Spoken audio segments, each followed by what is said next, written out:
بسم الله الرحمن الرحیم. سلام، اینجا فصل 11 است. ممنونم از این که ما رو همراهی میکنید. در ادامه بحث پیگیری سند تحول و به مناسبت ایام شهادت شهید رئیسی در خدمت آقای دکتر جمشیدی هستیم، عضو ستاد تحول قوه قضاییه، سخنگوی سابق قوه و رئیس سابق سازمان تعزیرات حکومتی. آقای دکتر، خیلی خوشحالم که در خدمتتون هستیم. گر سلام علیکی دارید با بینندگان در خدمت. بسم الله الرحمن الرحیم. من در عرض سلام و احترام خدمت جناب عالی و بینندگان محترم دارم و در خدمتتون هستم. زنده باشید آقای دکتر. در شروع حالا سوالاتمون درباره سند تحول، اولین سوالی که ما داشتیم از خدمت شما اینه که چرا قوه قضاییه نیازمند تحول بود؟ مگر ساختارها و شرایط قوه به چه نحوی پیش میرفت که ما نیازمند یک تحول بودیم که حالا از جانب رهبری این تاکید میشد و هم از جانب رؤسای قوا، یعنی رئیس قوه قضاییه، این بحث پیگیری میشد؟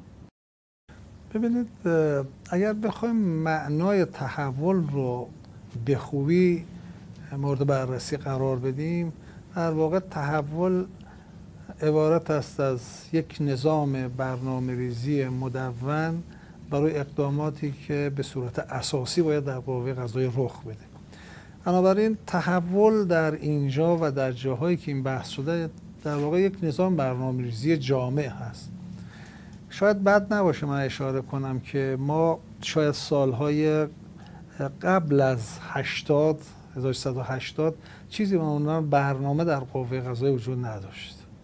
شاید اولین نظام برنامه‌ریزی مدون، حالا چه در قالب کوتاه مدت، میان مدت، حتی بلند مدت که بیشتر ناظر بر سیاست‌های کلی که در مجمع تشخیص به تصویب رسید، از همون دهه 80 شروع شد. اولین برنامه‌ای که در قوه قضاییه به عنوان برنامه توسعه اسم گذاری شد در زمان مرحوم آیت الله هاشمی شاهرودی که اون زمان من هم معاون رئیس قوه قضاییه بودم، شکل گرفت و بعد از اون برنامه‌های نظام قضایی به صورت مدون به تدریج در واقع در همه ابعاد، در همه سازمان‌ها، در دادگستری‌ها نهادینه شد. در واقع میتونیم بگیم که نظام برنامه‌ریزی در قوه قضاییه از دهه 80 شروع شد. برنامه‌های قوه قضاییه به دو دسته میتونیم بگیم تقسیم بندی میتونیم کنیم.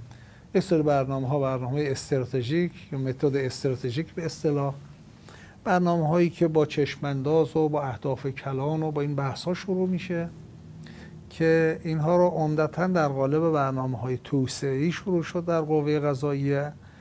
برنامه توسعه اول، دوم، سوم و چهارم. مرحوم شهید آیت الله رئیسی اومد نظام برنامه‌ریزی رو با توجه به تجربیاتی که داشت در واقع بر مبنای مسئله شروع کرد. گفت ما به سمت این بریم که این مشکلات و معضلاتی که تو قوه قضاییه وجود داره چیه، اینها رو شناسایی کنیم، چالش ها رو در قالب مسائل کلان و مهم، بر اساس این بیام راهبردها، راهکارها و این بحثا رو شروع کردن. برای همین این برنامه رو اسمش رو گذاشتن با پیشنهاد خود ایشون برنامه تحولی. در واقع تحول در قوه قضاییه، حالا اگر بخوایم برگردیم به سوال جناب عالی، در واقع میتونیم بگیم که همون برنامه ریزی است، اما مبتنی بر مسائلی که و مشکلاتی که مردم دارن و نیازهایی که نظام قضایی برای دستیابی به عدالت و رضایتمندی مردم داره که اگر اینها رو کنار هم قرار بدیم میشه برنامه تحولی. همینجا من توضیح کوتاه دیگه عرض کنم و بعد در خدمت جناب عالی باشیم. این برنامه‌های تحولی یه تفاوتی داره با برنامه‌هایی که از جنس تغییره. وقتی از تغییر ما میگیم یعنی این که مثلا فرض کنیم ما داریم کارهای روتین را، کارهای روزمره رو انجام میدیم در قوه قضاییه، حالا میایم یه تغییراتی برای بهبود میدیم. این رو نمیتونیم بگیم تحول. ولی تحول اونه که اساساً مردم لمس کنن. حالا اگر بخوام یه مثال عامیانه‌ای من بزنم، مثلا فرض کنید یه نفر رو ما سالها ندیدیم، 20 سال ندیدیم، موقع برخورد اولی بگیم این چقدر پیر شده، این چقدر نمیدونم چاق شده، این چقدر لاغر شده، این چقدر نمیدونم اینجوری شده، این یعنی تحول، یعنی اینکه یه تغییری کرده که تغییر حس بشه. بنابراین در نظام غذایی اون جنس برنامه‌هایی که یک تغییر زیربنایی اساسی برای رفع مشکلات وجود میاره، اینو میتونیم بگیم تحول. و الا از جنس تغییره، نمیتونیم رو تحول بگیم. بنابراین آقای رئیسی معتقد بود که ما مسائل اساسی و چالش‌های اساسی رو شناسایی کنیم که این اتفاق افتاد و این چالش‌ها را ببینیم منشأ این چالش‌ها چیه و بشینیم برای اینها راهبرد و راهکار تعریف کنیم و این دیگه خیلی گسترده نمیتونه باشه در همه ابعاد، یعنی اونهایی که از جنس تغییر طبعا باید بذاریم کنار، برسیم به اون بحثایی که زیربنایی تر هست، اساسی تر هست و ریشه‌ای. مثلا مثالی که 2 تا مثالم بزنم، مثلا مردم از طولانی شدن روند دادرسی نگران و ناراحتن. مردم از اتقان رأی قاضی که اینکه صحیح صادر بشه، به موقع صادر بشه، ممکنه مشکلاتی داشته باشن. اون جنس کارهایی که میتونه مردم رو رضایتمندی رو در این ابعاد به وجود بیاره، این از جنس تحول میتونه باشه و مثالهای متعدد دیگری هم میشه برای این گفت. حالا شما در ضمن فرمایشاتتون گفتید که تاریخچه این اسناد تحولی به سند توسعه غذایی زمان آقای شاهرودی برمیگرده که به صورت خاص توی قوه و اینها تدوین شد. حالا در کنار اینها اون برنامه‌های توسعه‌ای که به صورت اون برنامه اول، دوم تا هفتم، اینها هم به بحث حقوقی غذایی میپرداخت. آیا شما این اسناد رو اسنادی نمیدونید که بتونن تحول در قوه ایجاد کنن که باید یه فصل جدیدی ایجاد میشد به اسم سند تحول؟ عرض کردم این در واقع 2 تا نگاه متدیک هست به این بحث ها. میتونیم بگیم اونها هم آیا واقعا برنامه‌هایی در گذشته بود که تحول آفرین بود؟ حتما میتونیم بگیم در اونها میتونیم پیدا کنیم.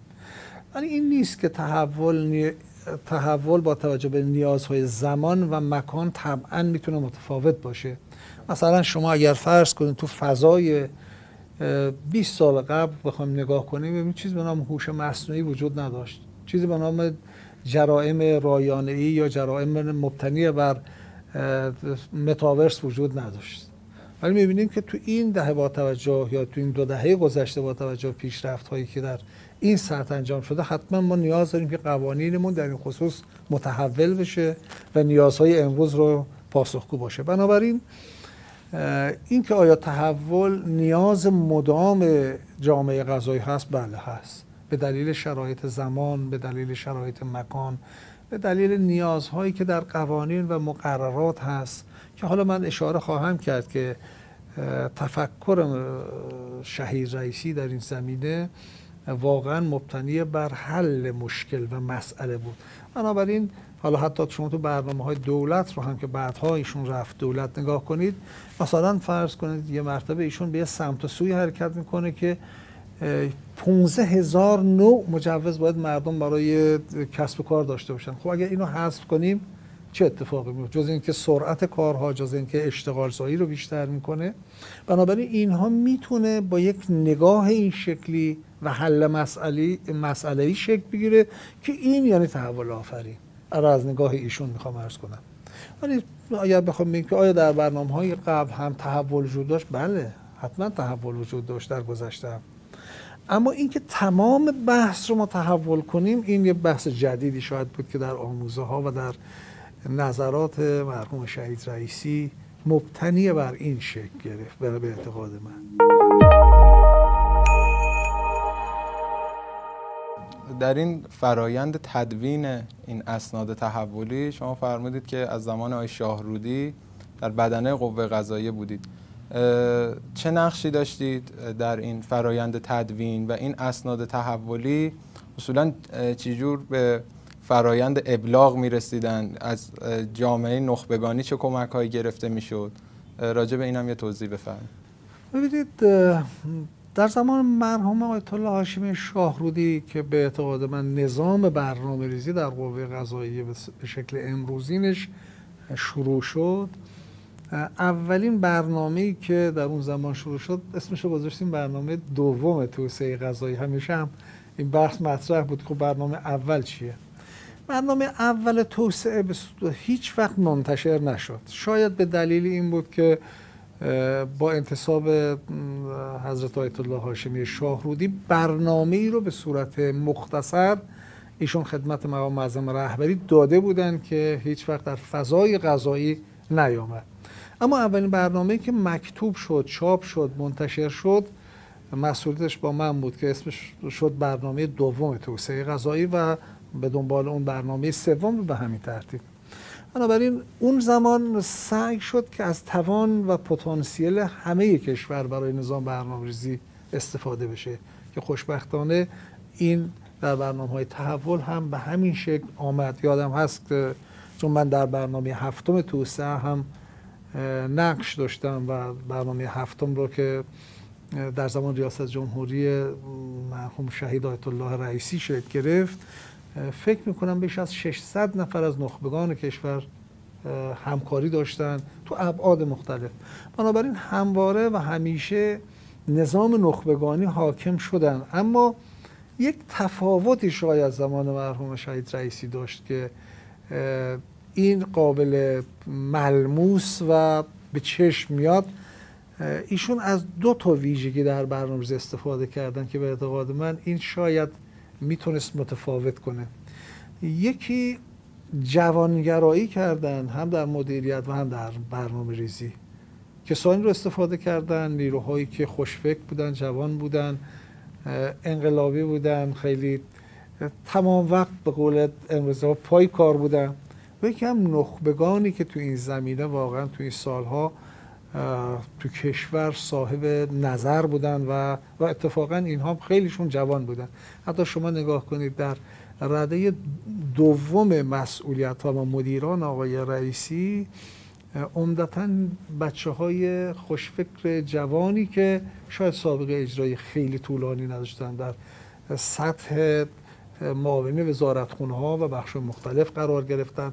میخوام عرض کنم در نظام برنامه‌ریزی هم، در نظام تحولی هم ایشون معتقد بود که میشه جوانگرایی کرد و همینجور هم بود. البته در کنار استفاده از تجربیات صاحبان تجربه در قوه قضاییه و بخش‌های دولتی، یعنی در هر دو مقطع در واقع مدیریت ایشون هم در قوه قضاییه هم در دولت، میتونم بگم که در کنار اون تجربیات جوانگرایی رو خیلی خیلی بها میداد. شاید گاهی به همین موضوع ایشون رو مورد نقد هم قرار میدادن که این همه جوانگرایی. حالا همینجا یه خاطره هم براتون بگم هست چون در بخش برنامه هست. وقتی برنامه هفتم مبتنی در نسخه اولیه مبتنی بر همین موضوع تحول و مسئله محور بودن شکل گرفت، این جلسات رو من برگزار میکردم در دولت. شاید بیش از 30 جلسه برگزار شد که تو این 30 جلسه بچه هایی که رو هر بخشی از برنامه های دولت کار کرده بودن و اینا همه جوان بودن. شاید میانگین سنی اینها فکر میکنم به 30 سال نمیرسید. از بچه های اندیشمند نخبه‌ای که می‌بودن آقای رئیس جمهور بعد از اینکه رأی گرفته بود از مردم می‌نشستن تو بخش‌های مختلف. فرض کن نظام مالیاتی، برنامه‌های نظام مالیاتی تدوین شده بود، ایشون می‌نشستن با وزیری که حالا احتمال داشت یا از نظر ایشون وزیر اقتصاد آینده بود، جلسات مفصل برگزار می‌شد، این بحث‌ها گفته می‌شد، ایشون میشنید و اظهار نظر میکرد و دیگران هم برمیشه. در بحث نظام پولی، بانکی، تو ابعاد مختلف این 30 جلسه مرتب هر روز راجع به یه بخشی از سند تحول بود که بعدا همین شد برنامه هفتم دولت که البته از قبل کار شده بود، بعد هم به مجلس داده شد، البته با یک فاصله 1 ساله‌ای که اجازه گرفته شد از مقام معظم رهبری و در نهایت هم تبدیل شد به برنامه هفتم. میخوام عرض کنم که اعتماد ایشون به جوان‌ها تو این مقطع فوق‌العاده بود و بچه‌هایی که میانگین سنشون کمتر از 30 سال بود می‌بودن گزارش میدادن. بعضا همین ها بعداً منصوب شدن در بخش‌های مختلف، بچه‌های نخبه خوشفکر جوان. در رابطه با حالا سند تحول، حالا از این اسناد تحولی گذر کنیم برسیم به سند تحول. اولین سند تحول رو ما با حضور آقای شهید رئیسی در قوه قضاییه داشتیم که نسخه ارتقا یافته‌اش سال 99 ابلاغ شد شما همونطور که فرمودید در اون فرایند تدوین بودید و عضو ستاد راهبری سند تحول هم هست. اول بفرمایید که وضع اجرای اون سند با توجه به اینکه دوره‌های 1 ساله، 2 ساله و 3 سالش تمام شد و سند جدید ابلاغ شده چطور بوده؟ راهکارهای کوتاه مدت، بلند مدت و میان مدتش به چند اندازه تحقق پیدا کرده تا حالا یه خورده جزئی تر بشیم راجع به سند تحول. ببینید نظام برنامه‌ها در کشور ما با توجه به اینکه خب خیلی بخش‌های مختلف، بحث‌های مختلف باید دست به دست هم بده تا یک سند به اجرا برسه. مثلا فرض کن نظام مبتنی بر پذیرش قاضی یکی از بحث‌های تحولی است. این خودش کلی بحث‌های مختلف داره، گاهی قانون میخواد، مقررات میخواد، مسیر قانون رو باید طی کنه. یا مثلا فرض کن بودجه که ممکنه در اختیار قوه قضاییه باشد یا نباشد و این بحث‌ها که معمولاً در واقع ما میگیم که اینها بخش دوم اون تحول محسوب میشه یا بحث‌هایی هست که میگیم از جنس سخت به معنای سخت افزاری منظور، بخش نرم داریم و بخش سخت. من با توجه به اینکه شهید رئیسی از قوه قضاییه رفتند، شاید چون خودش خیلی اهتمام داشت به برنامه‌ها، به پیگیری این بحث‌ها، تا زمانی که خودشون بودن مرتب این جلسات تشکیل میشد، جلسات ستاد تحول تشکیل میشد، ولی بعد از ایشون یکم کم رنگ شده. هنوز هم شاید نقدی که بشه بر قوه قضاییه همین الان هم بشه مطرح کرد اینه که جلسات ستاد تحول که به صورت منظم تشکیل میشد تشکیل نمیشه. خب طبیعیه که وقتی اهتمام بالاترین مسئول نظام قضایی بر این بیشتر باشه این سند اجرایی تر میشه. در زمان شهید رئیسی هم من شاید نتونم بگم که 100% این سند اجرا شد، نه، راهکارهای کوتاه مدت بود، میان مدت و بلند مدت. برخی از راهکارها، برخی از بخش‌های تحولی اجرا شد، انجام شد، مثل همین مثلا نظام تربیت قاضی. خب این بحث تحولی بود، تربیت قاضی کاملا متفاوت شد، تو سند ارتقا یافته آمد. بعد از اون کارهای زیادی شکل گرفت، باید این رو بره مصوب بشه، باید این حالا من میگم سیلابس، سرفصل درس ها و بحث ها وزارت علوم به تصویب برسونه، سهمیه در نظر بگیره. این که به تدریج یه دوره 3 ساله جدید خیلی کار میبره، خیلی. ولی خب چون اهتمام بود، این به دانشگاه هم، به دانشگاه علوم قضایی واگذار شد. رئیس دانشگاه علوم قضایی سفت اینو پیگیری کرد، به نتیجه رسید و سال گذشته 400 سهمیه. همین دیروز هم در جلساتی که خدمت معاون اول قوه قضاییه داشتیم، امیدواریم که انشالله امسال به 600 نفر برسه. عرضم اینه که اونجایی که یک متولی و در رأس اون رئیس قوه قضاییه اهتمام داشته باشه اجرا میشه. اونجایی که یکم از بالا کمتر اهتمام باشه، مجریان هم کمتر توجه خواهند کرد، ممکنه این بحث تحول در عمل به اجرا نرسه یا همه بخش‌ها به اجرا نرسه. بنابراین من معتقدم زمان شهید رئیسی 2 تا اتفاق باعث شده بود که پیگیری جدی‌تری سند بشه. یکی یک کمیته راهبری 3-4 نفره ایشون منصوب کرد که من هم بودم. یکی هم خود ستادی که با ریاست خودش به صورت مرتب تشکیل میشد. این 2 تا اتفاق باعث شده بود که این سند جدی‌تر پیش بره. اما بعد از ایشون جلسات در واقع ستاد تحول کم رنگ شد. این به معنای این نیست که حالا آقای اژه‌ای مثلا اهتمامش کمتره، ولی من تصورم این که حضور رئیس قوه قضاییه میتونه در اجرای سند پررنگتر، قوی‌تر و جدی‌تر باشه. امیدواریم که انشالله این اتفاق بیفته.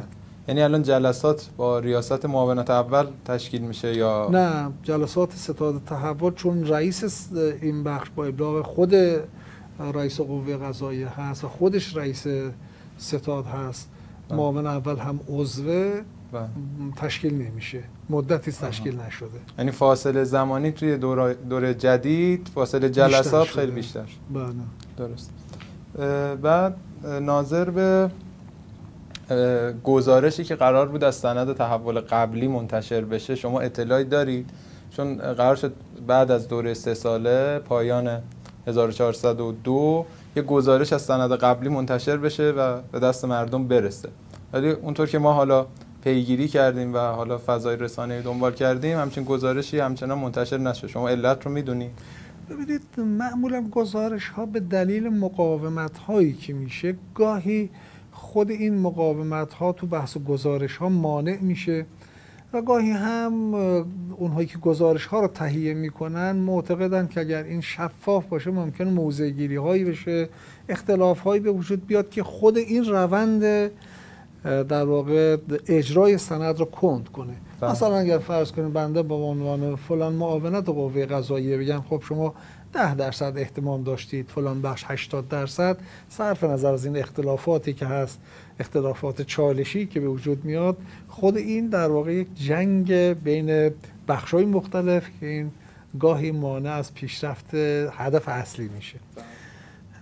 معمولا قوه قضاییه باید گزارش‌های مهم و کلانش رو به مردم بده. قوه قضاییه پاسخگو حتما میتونه، پاسخگویی هم به این نیست که ما بیام روی کیس، روی پرونده، روی یک مورد بیام صحبت کنیم. این یه بخشی از اطلاع رسانی هست.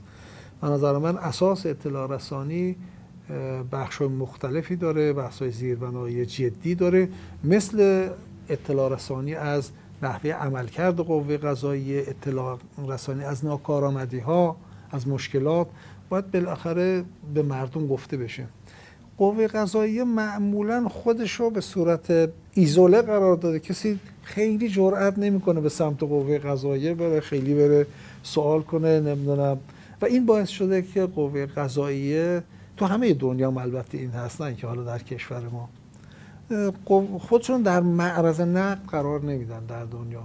البته باید در بخش‌های مدیریتی قوه قضاییه به چالش بشه کشید قوه قضاییه رو. اگر این اتفاق بیفته حتما کارآمدتر میشه، اجرایی‌تر میشه، برنامه محورتر میشه، برنامه‌هاش اجرا میشه و این به نظر من باید شکسته بشه.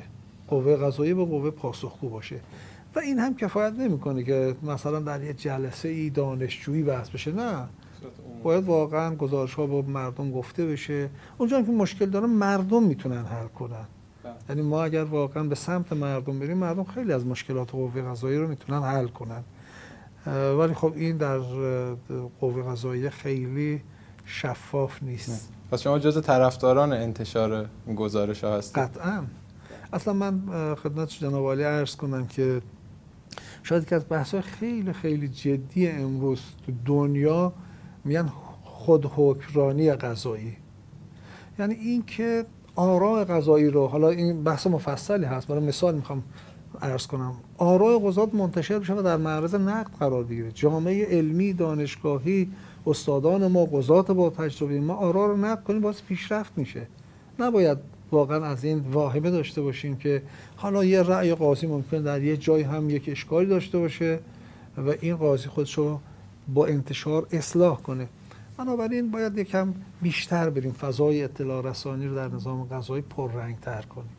در دوره قبلی چطور بود این فضا؟ در دوران شهید رئیسی و قوه قبلی؟ مرحوم شهید رئیسی خیلی به این قضیه اعتقاد داشت. من یادم هست که در یک از جلسات که هم جلسات ستاد تحول بود، این بحث مطرح شد که آیا آراء قضات رو منتشر کنیم یا نه. البته وقتی میگیم انتشار آراء قضات، این به معنای این نیست که اسامی افراد هم پخش بشه.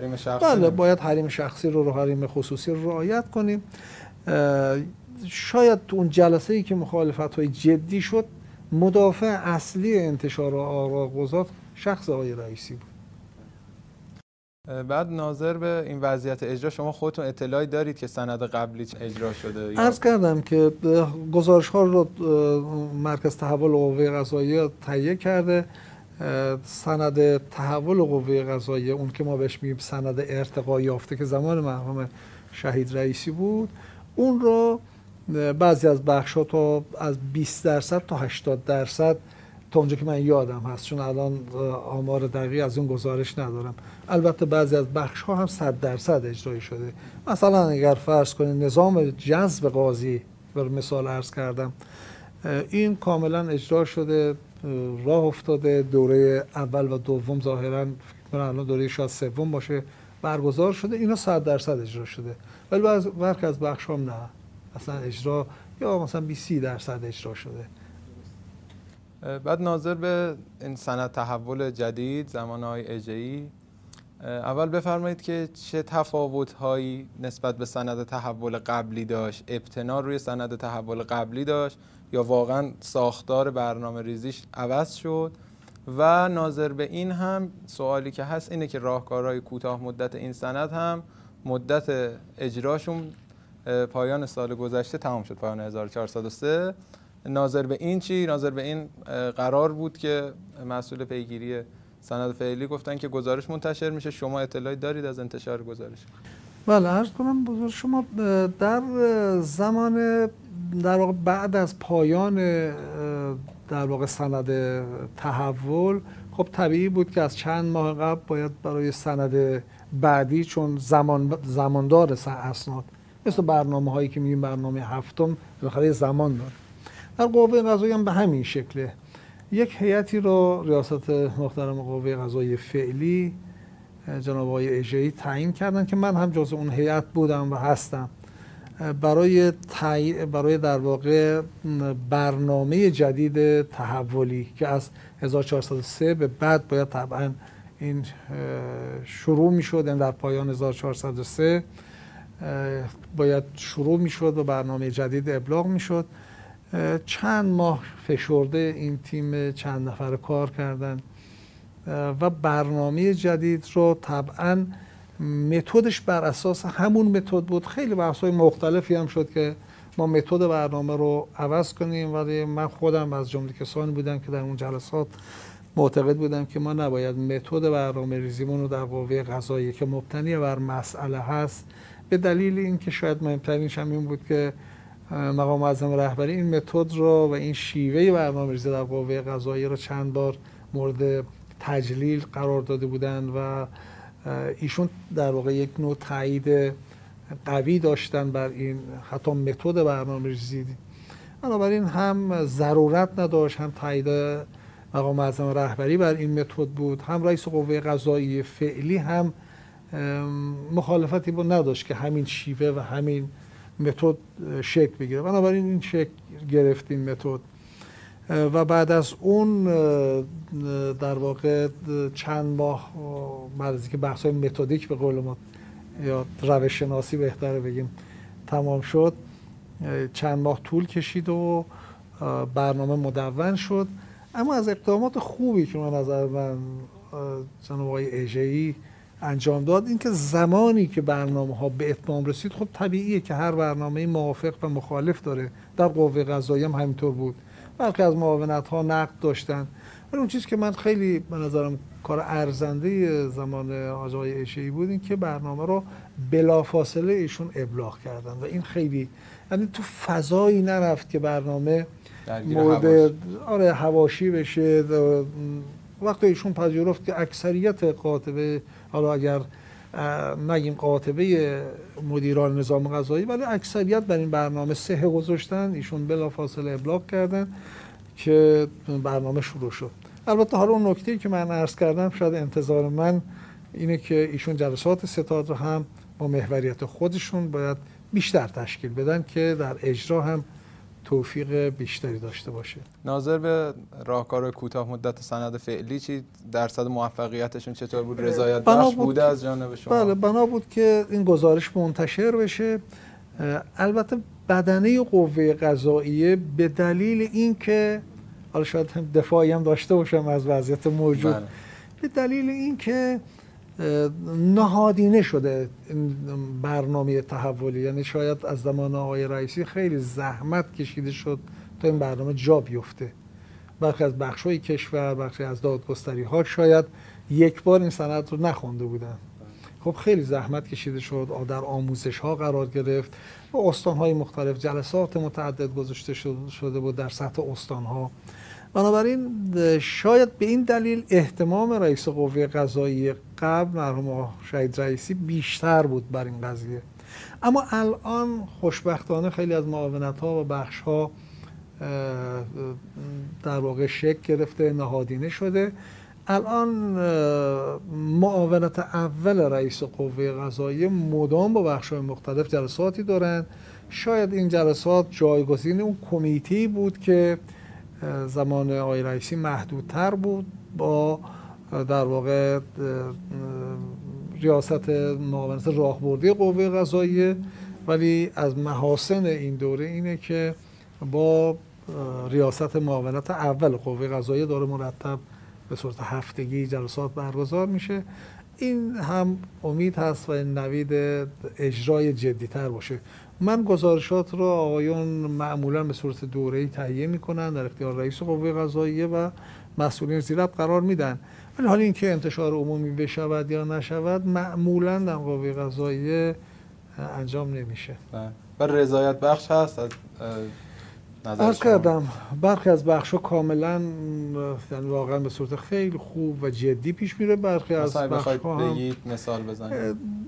دیگه متعدده دیگه تو معاونت‌های مختلف. حالا اگر من میخوام اسم بیارم به سرنوشت هم رفقا ناراحت میشن، آقایون مبتلا میشن که میگن خب این بخش ما رو کم رنگ شد پررنگ شد. آره بعضی از بخش‌ها اهتمامشون کمتر، بخش بیشتر و قوی‌تر. درست.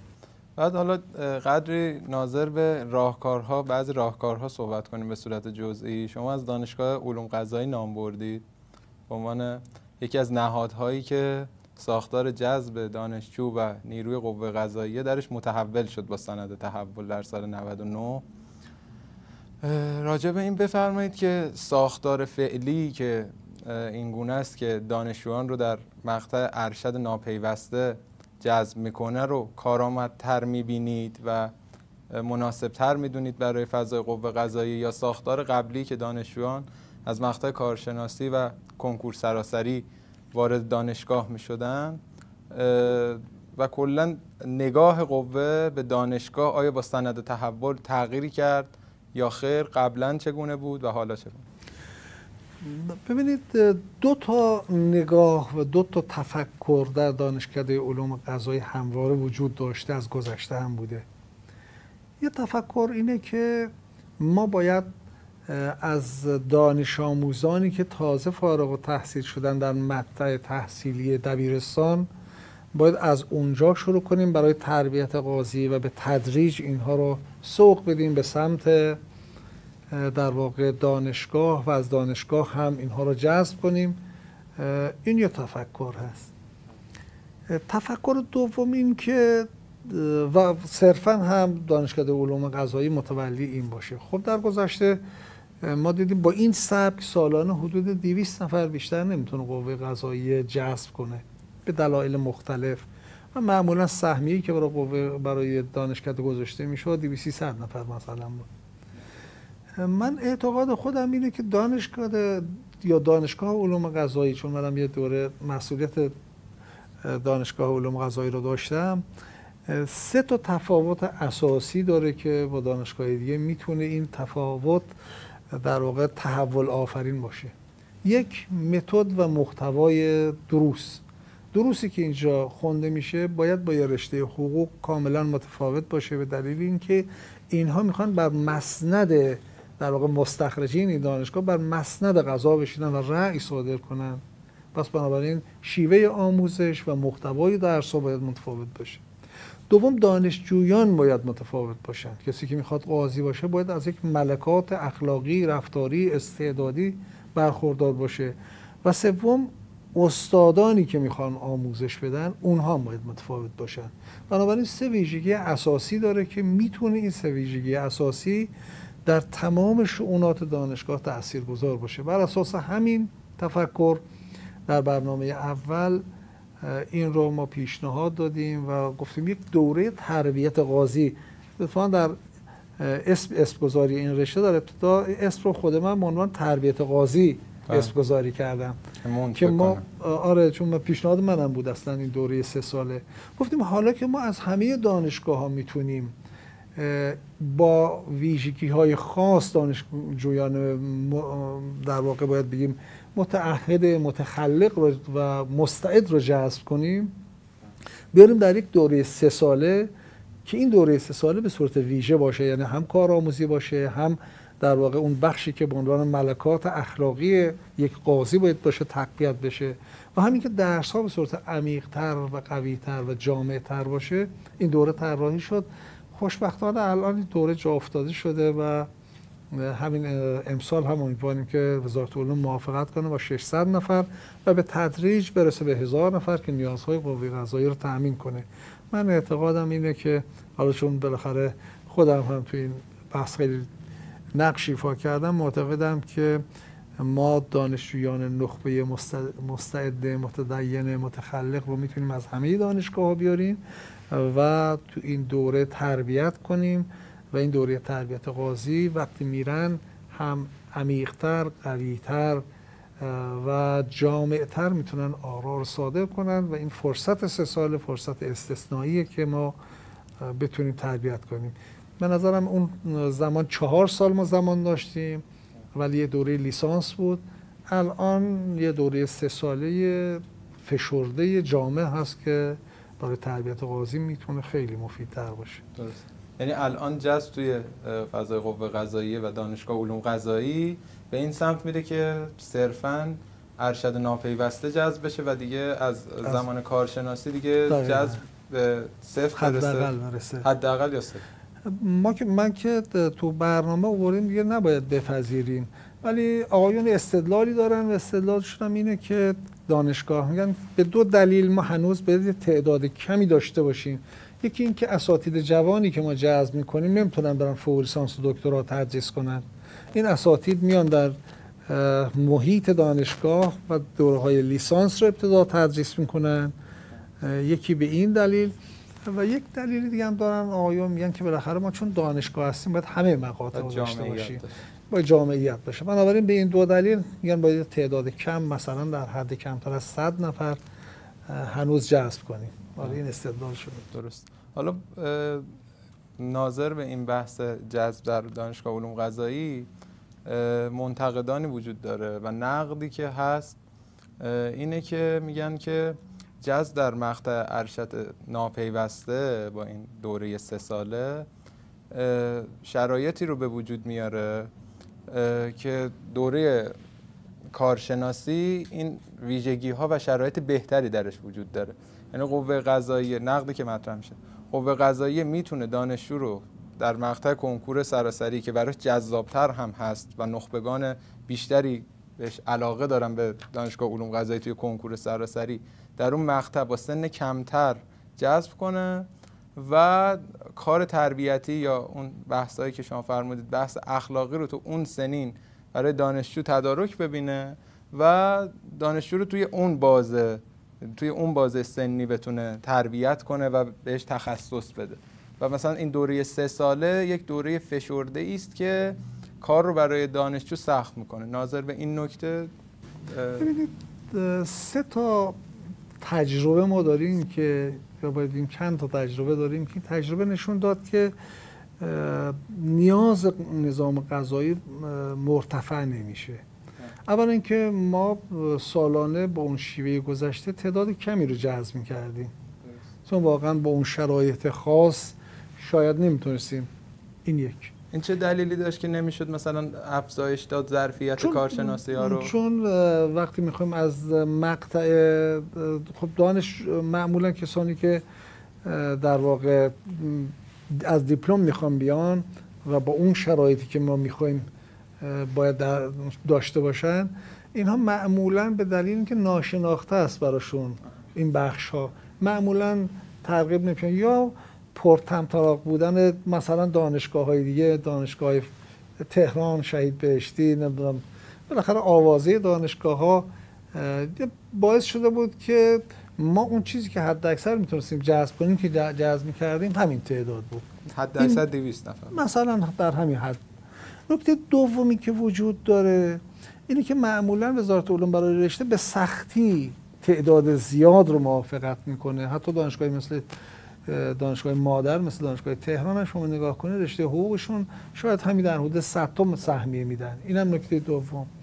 نکته سوم این که دانشگاه علوم قضایی زمانی دانشگاه علوم قضایی به وجود آمد که برای اینکه خلأ نظام قضایی رو پر کنه اون زمان معمولا سهمیه پذیرش دانشجو در رشته حقوق خیلی خیلی کم بود. مثلا شما همین امروز دانشگاه آزاد 30,000 دانشجو حقوق همزمان الان داره در مقطع لیسانس. دانشگاه تهران، شهید بهشتی، استانها.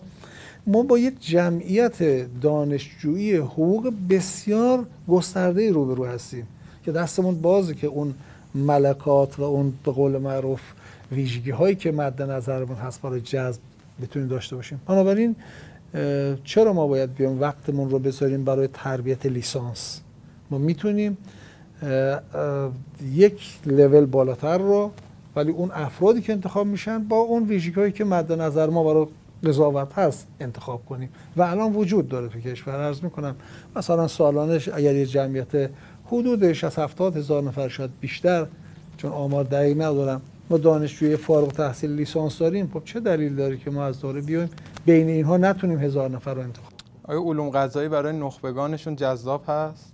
نخبگان فارغ التحصیل لیسانس؟ ببینید الان خیلی خوشبختانه نخبگان میان. البته ما باید بیشتر هم تبلیغ کنیم این رشته رو، یعنی ما باید هم تبلیغاتمون رو بیشتر کنیم در این فضایی که البته هم تو جلسات متعددی که با رئیس محترم دانشگاه داشتیم بحث مطرح شده که ما یکم تبلیغات رو بیشتر کنیم، این رشته رو بیشتر بشناسیم. جذابیت شغلی هم بالاخره رشته قضا و قضاوت جذابیت شغلی هم داره. حتما.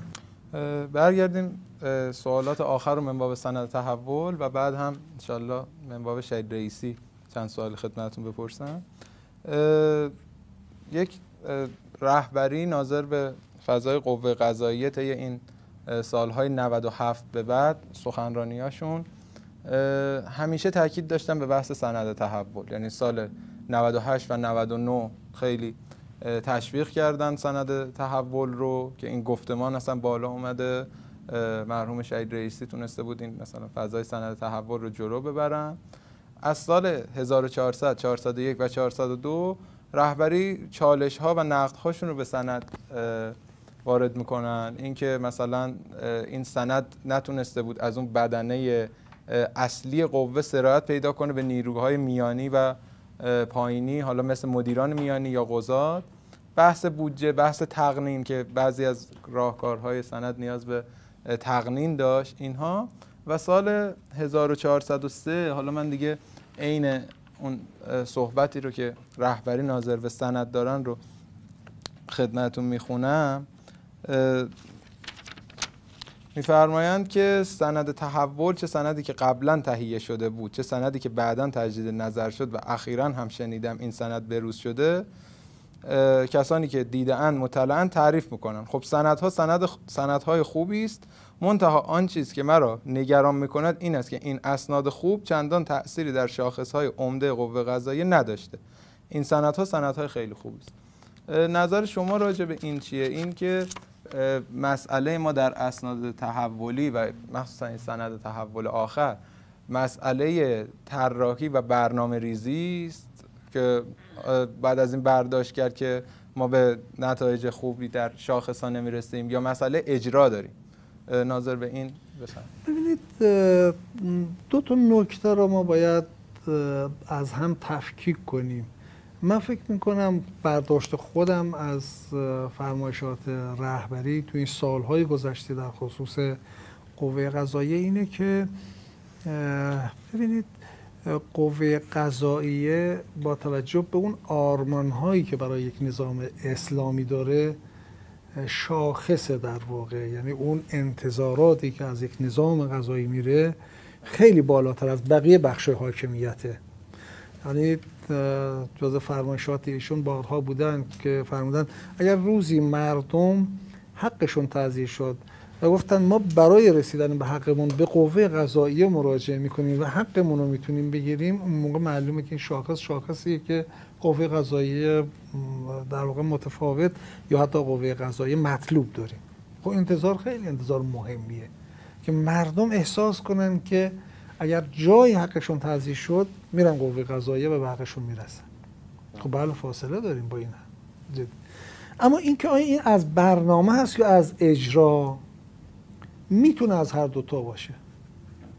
من اعتقاد خودم رو میگم، حالا فرمایشات رهبری هم مشخصا بخش عمدهش مربوط به اجراست، یه بخش‌های هم مربوط به برنامه هم هست. ببینید در بخشی که مربوط به برنامه هست، قوه قضاییه یک جسم سخت خاصی هست که نمیخواد چیزی رو از خودش جدا کنه. ما خیلی هم که باز برمیگردم به عرض اولم، ما باید اینو از قوه قضاییه جدا کنیم، یعنی یه بخشی رو بدیم به مردم. مثلا میام شورای حل اختلاف درست میکنیم، حالا اخیراً در صحبت‌های رئیس محترم قوه قضاییه فعلی هم هست. اینو به افرادی بدیم که حتما نباید من انتخاب کنم. اینجا قضاوت نیست، مرز بین قضاوت و حل اختلاف رو هنوز به خوبی قوه قضاییه نمیتونه این رو از هم جدا کنه. بنابراین به مردم واگذار نمی‌کنیم. بحثایی مثل میانجیگری، مثل داوری، اینها میتونه هم به مردم نقش بده و هم مردم با این اعتماد مردم رو بیشتر کنه، بار قوه قضاییه رو سبک کنه. ولی در قوه قضاییه هنوز متاسفانه تو بحث برنامه این نیست که ما کاملا بتونیم تفکیک کنیم، به بخش‌های زیادی رو ما میتونیم به مردم واگذار کنیم.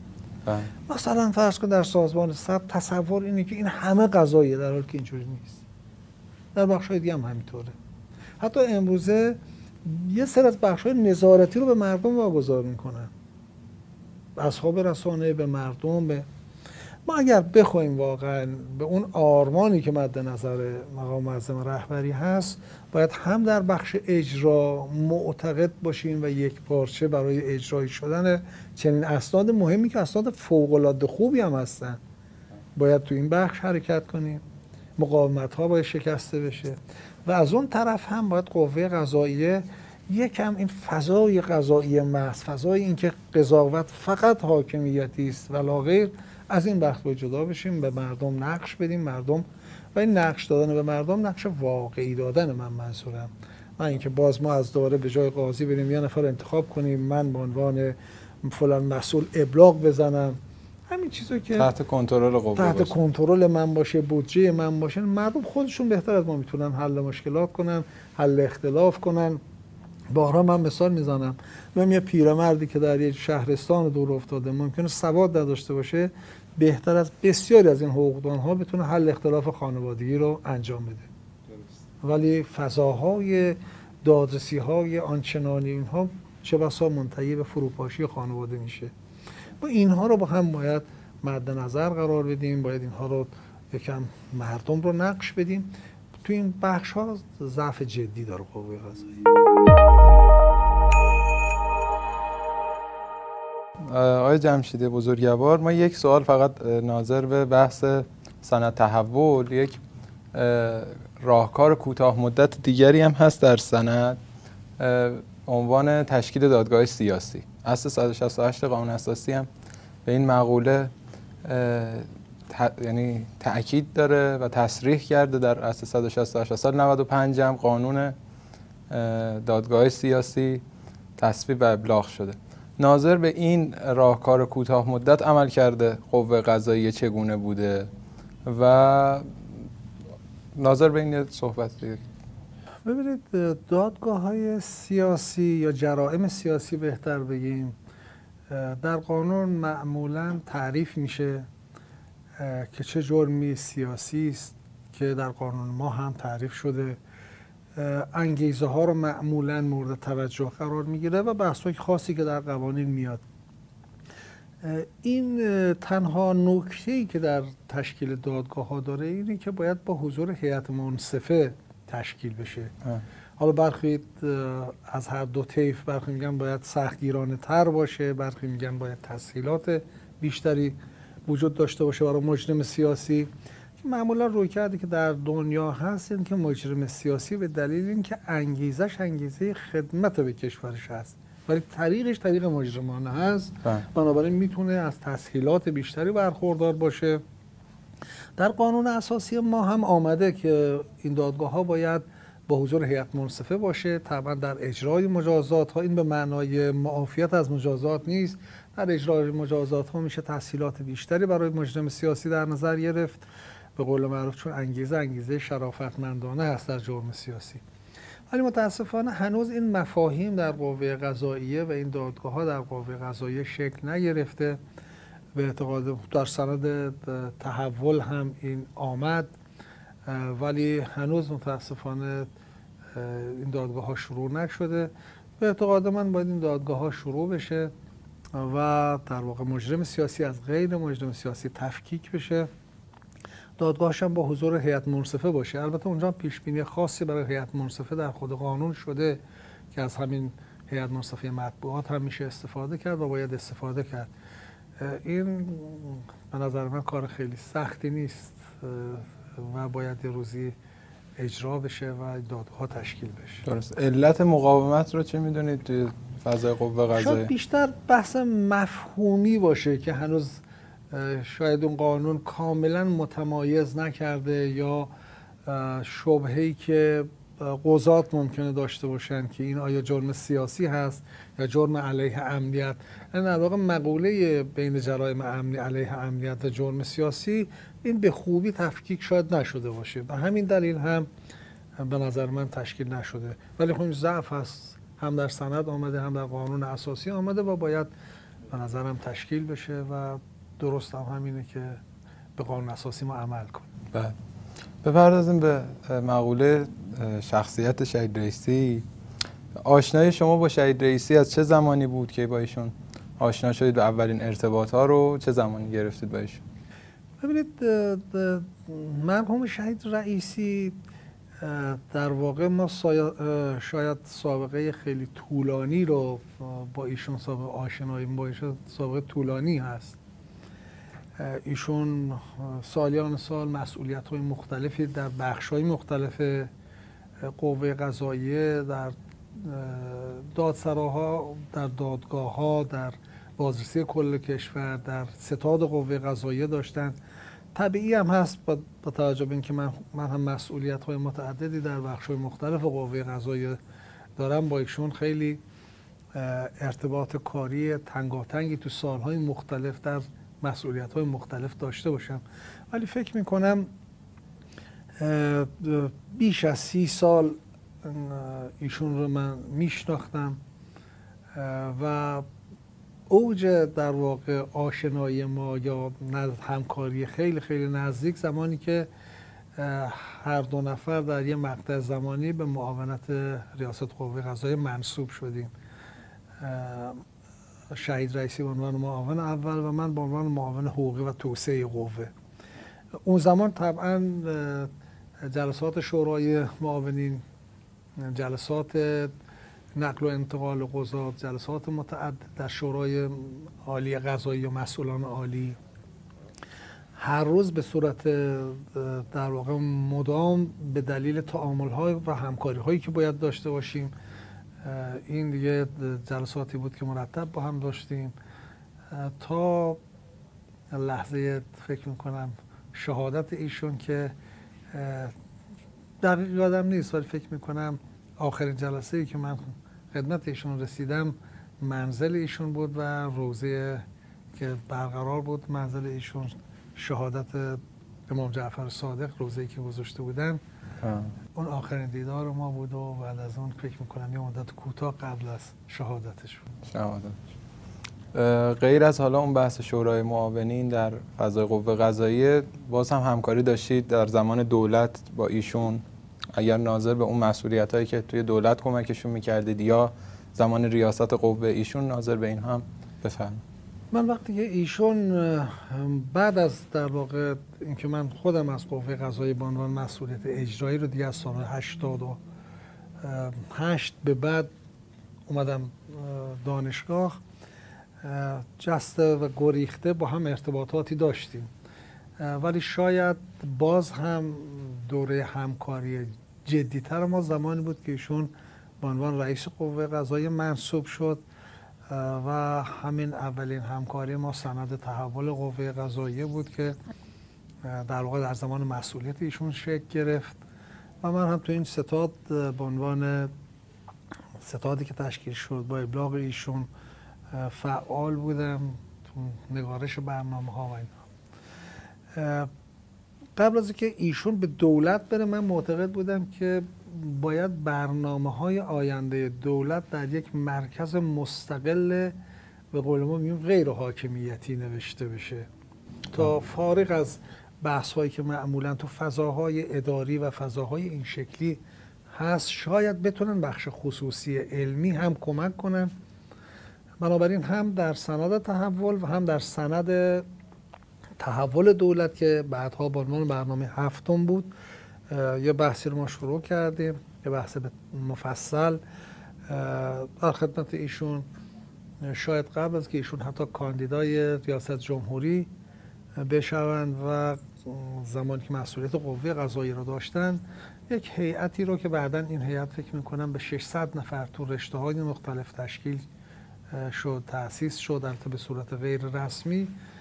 برنامه‌های هفتم رو از اونجا شروع کردیم که همونطور که عرض کردم شاید بیش از بعد از که نگارش این برنامه‌ها بود فکر می‌کنم شاید حدود 30 جلسه چند ساعته هر بخشی می‌مدن برنامه‌ها رو می‌گفتن و ایشون زمانی که دیگه اون فاصله بین انتخابات تا زمانی که دولت رو تحویل گرفتن که فکر می‌کنم یه 3 ماهی شد که من مسئولیت تو اون مقطع با من بود، مسئولیت برنامه‌ها، هم برنامه‌های کوتاه مدتی که 10 روزه تدوین شد تو بحث‌های مختلف برای 10 روز، در واقع برنامه 10 روزه‌ای تدوین شد که توسط ایشون خدمت مقام معظم رهبری هم داده شد، چون وقتی ایشون دولت رو تحویل گرفت مشکلات جدی تو عرصه‌های مختلف هم وجود داشت، مثل کسری بودجه، مثل کسری بخش‌های مختلف، مثل ارزاق عمومی، کالاهای اساسی که ما حدود 22 تا کارگروه گذاشتیم و 22 نفر رو مسئول گذاشتیم که یادم هست مثلا سرم و بحث دارو و بحث‌های گندم و خریده از این بحث‌ها که معمولاً در شروع دولت آقای رئیسی شروع شد، هم برنامه کوتاه مدت هم برنامه بلند مدتی که بعداً به همین برنامه هفتم در شد مسئولیتش با من بود. ذیل چه کارگروهی بودین؟ یعنی از بازه انتخاب ایشون در انتخابات بود تا شروع کابینه؟ بله دقیقاً یه هیئت 6 نفره‌ای بود که آقای دکتر مخبر بود، آقای دکتر وحیدی بود، آقای دکتر عادل آذر بود. آقای اسماعیلی هم بودن؟ نه، آقای تو اون هیئت 6 نفریه. البته کارگروه‌های متعدد تشکیل شد. آقای دکتر اتارخانی بود، من بودم و آقای دکتر میر کاظمی که شدن رئیس برنامه بود که اول با 3 نفر شروع شد، بعد هفته بعد شد 6 نفر که من از روز اول بودم. شما مدیریت می‌کردید؟ نه، اون مدیریتش با آقای دکتر مخبر بود، دبیرش رو آقای دکتر آذر بود. البته در کنار این کمیته هایی هم تشکیل شد، کمیته های حقوقی قضایی مثلا، کمیته فرهنگی، کمیته های اقتصادی، کمیته های متعددی هم تشکیل شد که در واقع این قبل از شکل گیری دولت بود. اون 3 ماهی بود که ما هم درگیر بودیم و برنامه ها از اونجا شروع شد. بعد این کارگروه نقشی هم در انتخاب کابینه و وزرا داشت یا مصاحبه ها رو همین کارگروه انجام میدادن؟ درست. برنامه ها رو همین کارگروه، چون دولت هم در واقع هنوز تحویل به شهید رئیسی نشده بود، بنابراین کارهای مختلفی بود دیگه، هم از انتخاب وزرا.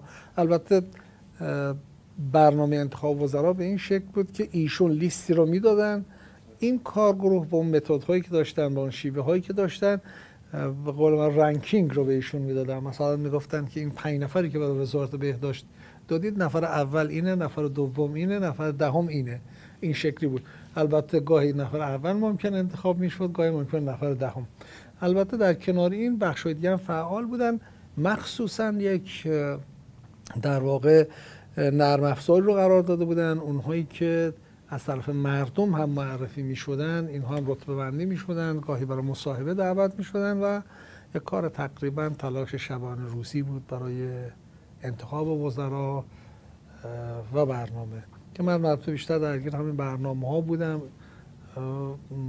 و مصاحبه ها رو هم بیشتر همون 2-3 نفر از همکاران و اون تیم انجام میدن. بعد اون لیستی که به شما میدادن که بر اساس اون رنکینگ رو مشخص کنید این رو خودشون مثلا تهیه کرده بودن یا حالا مثلا؟ نه، این افراد مختلف و مردم، البته تو نرم افزار افراد مختلفی رو مردم هم گاهی معرفی میکردن، گاهی کسانی که خودشون رو در این جایگاه میدیدن رزومشون رو میفرستادن، گاهی هم گروه های سیاسی و بخش مختلف کشور معرفی میکردن. در نهایت یک لیستی میشد که کسانی که میتوانن مثلا وزارت بهداشت رو مسئولیت اون وزارتخونه رو داشته باشن. این لیست در نهایت ما با یک متد رنکی یا مصاحبه هم یه بخش بود، سوابق اجرایی، علمی، اخلاقی، اینها رو در واقع در این چیز قرار می گرفت، امتیاز بندی می شد و افراد رتبه بندی می شدن. چه ملاکی خیلی براشون مهم بود برای انتخاب افراد؟ یه سری ملاک طبعا خارج از اون ملاک نمیشه عمل کرد. مثلا فرض کنید ملاک هایی که در چارچوب قوانین مختلف وجود داشت که اینکه طبعا باید صلاحیت اولیه این شکلی وجود داشته باشه. اما اون چیزی که مهم بود این که قدرت و توان اجرایی برای اداره وزارتخونه، این شاید اصلی ترین ملاکی که به نظرم میرسید که روش تاکید زیاد میشد و سابقه ای که آقایون برای این تیپ کار میتونن، در واقع اون سابقهشون این امتیاز ویژه‌ای داشت و اینکه آیا این در آینده میتونن به اون هدف برسونن، مثلا اون بخش رو، اون وزارتخونه رو یا نه. اینم باز با همون مصاحبه ها و با اون رزومه ها و اینها تعیین میشد. مثلا اگر بناس برنامه رو اجرا کنه، این فرد تو 5 سال آینده، تو 4 سال آینده که وزیر هست، چند درصد از اون چیزهایی رو که مد نظر هست میتونه به اون برسه. یه بحث این شکلیه. بعد خروجی کابینه آیا مشابه خروجی این کارگروه شما بود یا حالا اتفاقی که بعضا در تشکیل کابینه میفته گروه های سیاسی و اینها تونستن که مثلا اعمال کنن نظر خودشون رو؟ نظر شما راجع به اون جمع‌بندی کابینه چقدر تشابه داشت با خروجی کارگروهشون؟ من فکر میکنم تو بعضی بخشا این شکلی نشد. یعنی مثلا فرض کن اگر نفر اول به فلان وزارتخونه رو این کارگروه تعیین کرده بودن، گاهی نفر سوم انتخاب شد. در برخی از موارد هم نه، همون نفر اول که تو اون کارگروه هم بیرون اومده بود، همون نفر اول به وزارت رسید و فرق می‌کرد دیگه. البته خب فشارها هم که همیشه هست دیگه. منکر فشارها نباید شد. درست. یک بحثی که هست ناظر به شهید رئیسی، خروجشون از قوه قضاییه و آمدنشون به دولت هم مخالفان جدی داشت و هم طرفداران جدی. نظر شما چیه؟ یعنی طرفداران خروج ایشون معتقد بودن که کشور چالش‌های جدی داره، آدم توانمندی میخواد، یا اون فضای موجود سیاسی کشور آدمی به اندازه آقای رئیسی نمیتونست این کار رو انجام بده؟ گروهی هم که معتقد بودن ایشون باید بمونه، گفتن که فرایند تحول در قوه شروع شده، یک فضای استراتژیک قوه قضاییه در جمهوری اسلامی و ایشون با توجه به تخصصشون میتونه که این فضا رو جلو ببره و یک ساختار منسجم و تحول یافته‌ای به وجود بیاره. نظر شما چیه راجع؟ ببینید، اگر بخوام بحثایی که بین من و خود آقای رئیسی رو گاهی شکل میگرفت تو این خصوص صحبت کنیم، ایشون هیچ وقت دلش نمیخواست از قوه قضاییه بیاد به سمت دولت. دلایل مختلفی هم رو ایشون داشت. یکی از دلایلش این که بالاخره پاسخگویی به مردم و خدمت به مردم یک کار طاقت فرسای سنگین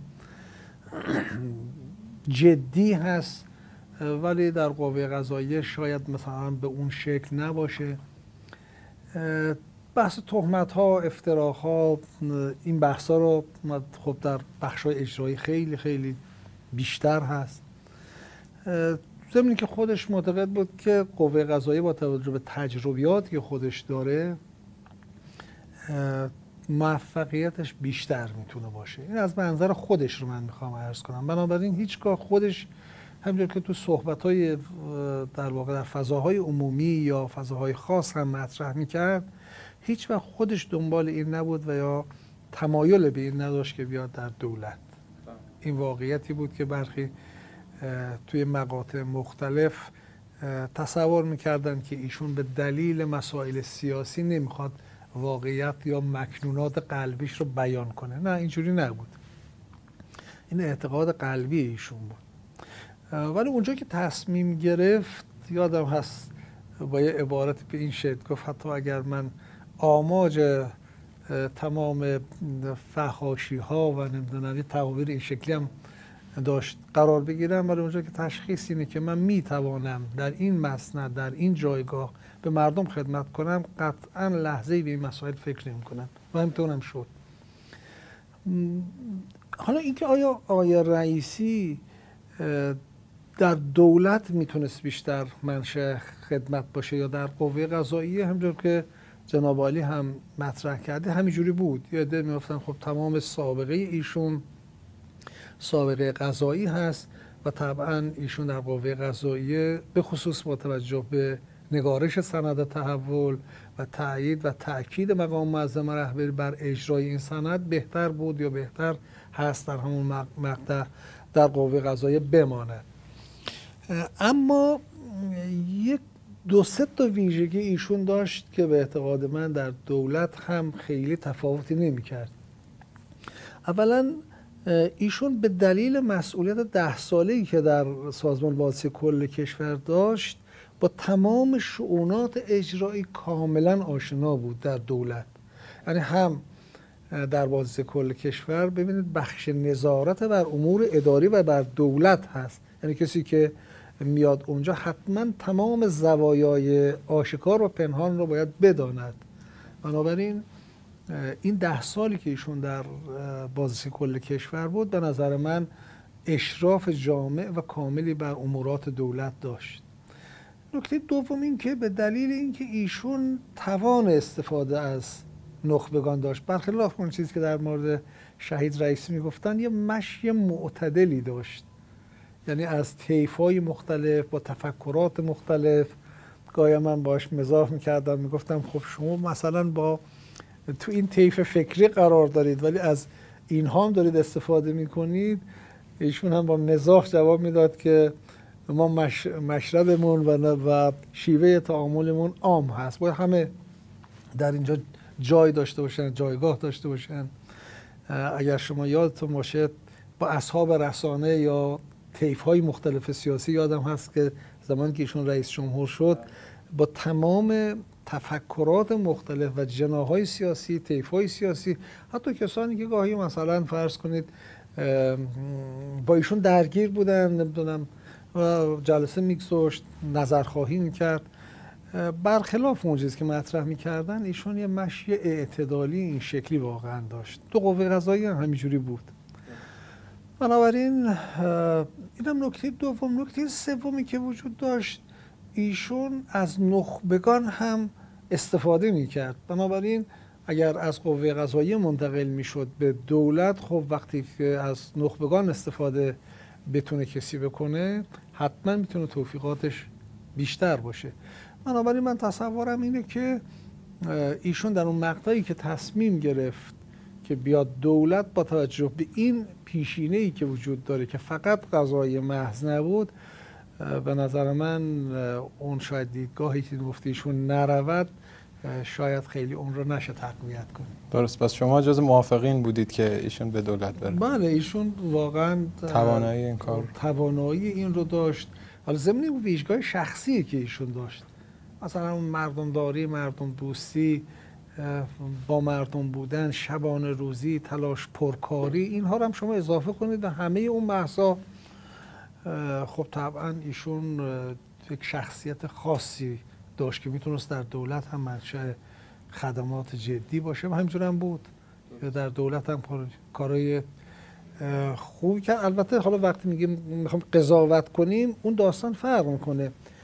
شاید خیلی از قصه های ایشون، شاید خیلی از مقاومت های ایشون با دوستان خودش حتی شد که حالا باز کردن این شاید اینجا خیلی درست نباشه. وقتی ایشون اومد با مقاومت های جدی هم روبرو شد. طرح‌های بزرگ ملی مثل همین هدفمندی یارانه ها، اینها با مقاومت های روبرو شد. همون بحثی که امروز همه دولت ها و همه رؤسای جمهور دارن مطرح میکنن، طرح آماده که هنوز همون طرح زمان شهید رئیسی رو دارن مطرح میکنن. همین دولت آقای پزشکیان هم اتفاقا همون طرح رو تمایل به اجرا داره که اگر بتواند واقعا کار مهمی هم هست. میخوام عرض کنم که تو همون مجلس اصولگرا، تو همون قوه قضاییه اصولگرا، تو همه، حالا اینا تصوراتی که اینا همه با هم بودن، نمیدونم، مقاومت شد و جلو این کار گرفته شد. حالا البته اونها هم دلایلی داشتن، توجیهاتی داشتن، شرایط مردم، شرایط جامعه، وضعیت، اینها رو من نمیخوام خیلی باز کنم، ولی میخوام بگم که تو این شرایط، تو این وضعیت، گاهی تصمیمات مهم شهید رئیسی به اجرا هم در نیامد، نتونست چون اجرا کن. درست. ناظر به این که آیا شما فرمودید توی بخش قبلی یک رویکرد تحولی در قوه قضاییه آقای رئیسی به وجود اومد با توجه به بحث سند و اینها و اون روحیه‌ای که داشتن، بحث جوانگرایی که فرمودید، آیا بعد از ایشون قوه قضاییه در این ریل و مسیر حرکت کرد یا نه؟ ببینید، دیدگاه رؤسای قوه قضاییه در هر مقطعی متفاوت هست. تقریبا بافت و بدنه اصلی قوه قضاییه تقریبا همون بافت گذشته هست. حتی زمان آقای اژه‌ای من فکر میکنم تغییراتی که داده شد خیلی اندک بود. گذشته یعنی زمان شهید رئیسی یا دوره‌های قبل ترش؟ نه، اون که در دوره‌های قبل که خب طبعا از زمان رئیس قوه قضاییه قبل از آقای رئیسی تغییرات گسترده‌ای آقای رئیسی یعنی آقای رئیسی، یعنی اگر مقطع آقای شهید رئیسی رو ما مقایسه کنیم با مقطع فعلی، میتونیم بگیم که تقریبا بافت مدیریتی تقریبا همانه، جزء تغییرات اجمالی که طبیعی هست، ولی نسبت به گذشته بله خب تغییرات خیلی متفاوت بود. با توجه به سابقه آشناییتون با شهید رئیسی، اینکه فرمودید حدود 30 سال با ایشون آشنایی داشتید، برجسته ترین ویژگی اخلاقی که ایشون داشتن و اون ویژگی های رفتاری که داشتن که شاید در مدیران دیگه نباشه یا در فضای مدیریتی متمایز کنه ایشون رو، نظر شما چیه؟ دو تا ویژگی در ایشون خیلی برجسته بود. یکی مشی تعادلی که تو مدیریت داشت، همزمان که قوه قضاییه بود، همزمان که دولت بود، واقعا مش تعادلی به اعتقاد من بود. یکی صبوری که ایشون داشت توی ناملایمات، توی این سختی ها، توی این فشارها، توی این وضعیت، یک صبری رو به اعتقاد من خدا به ایشون داده بود که میتونست تحمل کنه.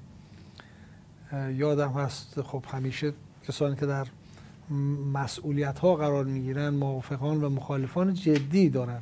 حتی در زمانی که در قوه قضاییه قبل از ریاست ایشون در قوه قضاییه، ولی اون صبری که ایشون داشت، اون تحملی که میکرد، به نظر من مثال زننده بود. واقعا صبر بسیار بسیار بالایی داشت. در ناملایمات، در سختی ها کمتر برآشفته میشد، کمتر درگیر میشد، بیشتر تحمل میکرد. این شاید برجسته ترین ویژگی ایشون باشه. نکته دوم که حالا من میتونم عرض کنم اینه که به شدت ایشون نقد پذیر بود. این خیلی ویژگی خوب و مثبت، برآشفته نمیشد در مقابل نقدها. گاهی نقدها خیلی خیلی تند بود. حالا به بخشی از این نقدها در فضای سیاسی جامعه پخش میشد که نمونه‌های زیادی رو میشه مثال زد. برخی واقعا چیزی که بهشون نسبت میدادن اینجور نبود. در بخش‌های اداری که اصلا تو فضای جامعه هم پخش میشد، اونجا هم این بحثا زیاد بود که به نظر من نقدها رو میپذیرفت. اونجایی که واقعا نقد جدی بود میپذیرفت یا نه بحث میکرد و توضیح میداد، روشنسازی میکرد، تبیین میکرد. گاهی مثلا با همین جوانهایی که خودش حتی آورده بود چالش ها و چیزای جدی داشت. بنابراین میخوام این عرض کنم که خب کار کردن تو فضاهای مدیریت کلان هم سخته، چون انتظارات طیف‌های مختلف، گروه‌های مختلف زیاده دیگه. خب طبیعیه که ایشون به همون مشی تعادلی و صبوری که داشت خوب اداره میکرد و خوب پیش میبرد. درست. در مسیر قوه قضاییه ایشون، حالا همونطور که نزدیکان ایشون میگن و شاید بعضا تصویری که ما داریم اینه که زمانهای موانع جدی در مسیر کاری ایشون و مسیر شاید فکری ایشون بوده، مخصوصا قبل از زمان ریاستشون در قوه قضاییه، زمان معاون اولی و حالا شاید فضای بازرسی. این موانع رو شما چی میدونستید و نحوه مقابله شهید رئیسی با این موانع چطور بود؟ یعنی چه تفکراتی مانع این یعنی انبساط تفکرات شهید رئیسی میشد و اینکه چجوریشون با اینها برخورد میکرد یا تعامل میکرد؟ ببینید شاید اساساً این که چه موانعی بود، یه بخش از موانع ساختاری بود. مثلا فرض کنید ساختار این معاونت با این معاونت، تداخل‌های کاری، موازی‌کاری‌ها، اینها یه بخش از مشکلاتی بود که گاهی بین معاونت‌های مختلف در قوه قضاییه وجود داشت. خب طبعا اگر اینها رو شما اضافه کنید به مسئولیت‌های مثل بازرسی کل کشور که اساساً تنش‌زاست، بازرسی کل کشور جایی هست که شما باید مدیران رو زیر ذره‌بین قرار بدید، تخلفاتشون رو بررسی کنید، تخلفات پرونده میشه، مخصوصا حالا اگر مقامات بالاتر برن در رده وزارت یا نمیدونم معاونت ها در بخش های مختلف دولت باشه، خب خیلی این تنش ها بیشتر هست. خب یه بخش این هاست.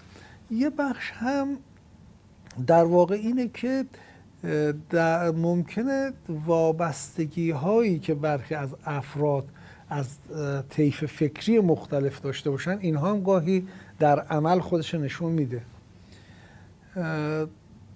من فکر میکنم ها در مورد شهید رئیسی، حداقل این دو باری که من در جریان هستم که حالا حتما نمیدونم باید گفت یا نه، که یه بار در قوه قضاییه ایشون استعفا شد، دو بار در قوه قضاییه استعفا داد.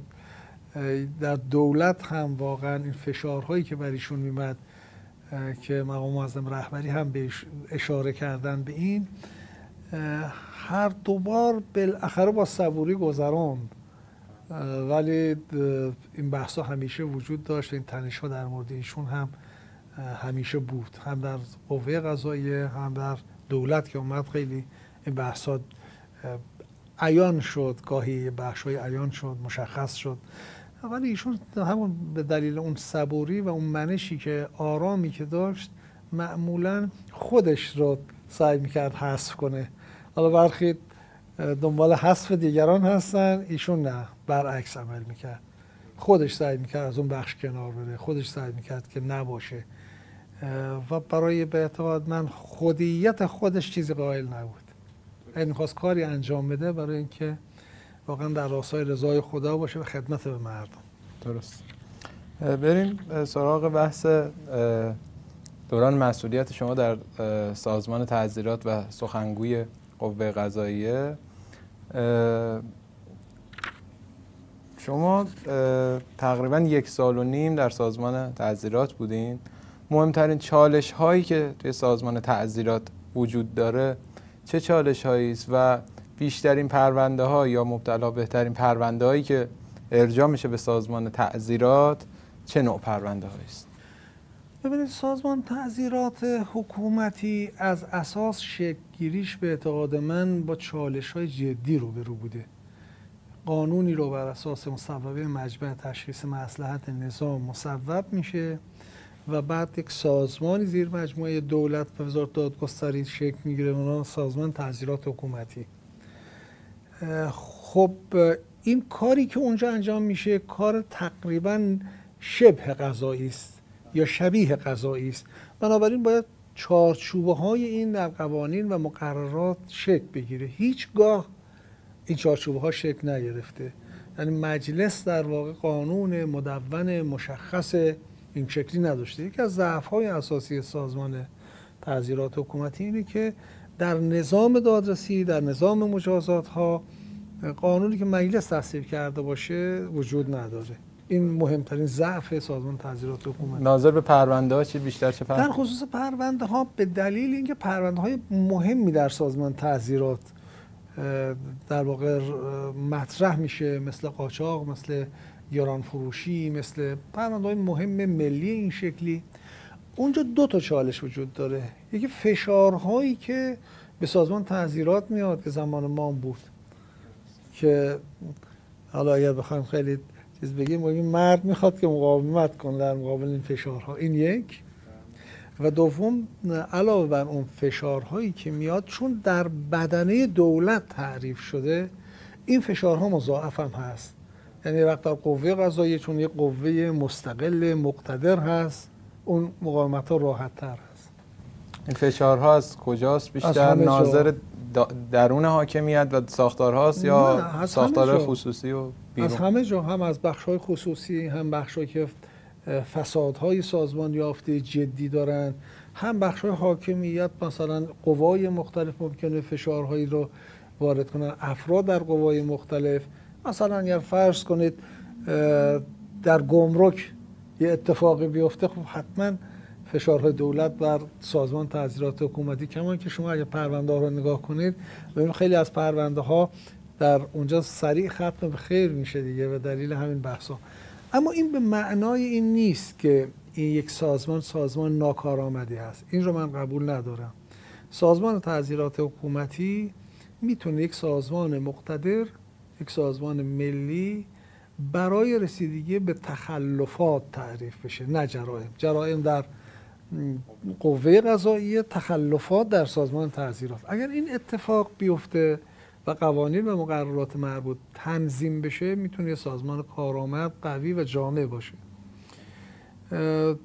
فشارها رو هم در چارچوب‌های قانون میشه کنترل کرد، ولی خب الان هم ضعف‌های قانونی وجود داره، هم فشارهایی که معمولاً از بیرون بر سازمان تعزیرات حکومتی میاد. حالا این فشارها در دولت میتونه باشه، در بخش‌های دیگه هم میتونه باشه. و نکته دیگر این که بالاخره اونجایی که بحث اقتصاد هست بیکار کسی نمیشینه، اونجا دیگه فسادم فراوانه. اینه که سازمان نیاز به حمایت جدی به نظر من داره و شاید همینم باعث شد که من بیشتر از همین مدتی که گفتید نتونم اونجا واقعا بمانم. درست. اگه بخواد کوتاه بگید، جایابی سازمان تعزیرات رو ذیل وزارت دادگستری درست میدونید، یا اگر یک جایابی دقیق تری میشد یا مثلا ذیل قوه قضاییه بود اینها؟ من به اینکه سازمان تعزیرات زیر مجموعه قوه قضاییه باشه چندان موافق نیستم. به تفکیک اینها اعتقاد دارم. باید اون بخشی که ممکنه جرم باشه و دارن رسیدگی میکنن این منفک بشه بیاد در قوه قضاییه، اما بخش تخلفات حتما باید در دولت باشه. دلیلش هم اینه که اولا باید عکس العمل ها خیلی سریع باشه. مثلا فرض کنید اگر امروز شیر آلوده بخواد توزیع بشه، یا مثلا فرض کنید لبنیات آلوده بخواد توزیع بشه، باید یه سازمان باشه تا 5 ساعت بتونه رسیدگی کنه، امها کنه، از بین ببره. اگر بخواد بره تو کانال رسیدگی بدوی، تجدید نظر، دیوان عالی کشور، اون برای یه جنس کارهای دیگه ساخته شده. تو همه دنیا هم همینه که موارد این شکلی به سرعت در یه جایگاه دیگر تصمیم گیری میشه. البته این به این معنا نیست که حقوق مردم تضییع بشه. چارچوبی هم در نظر گرفته میشه حقوق مردم تضییع نشه.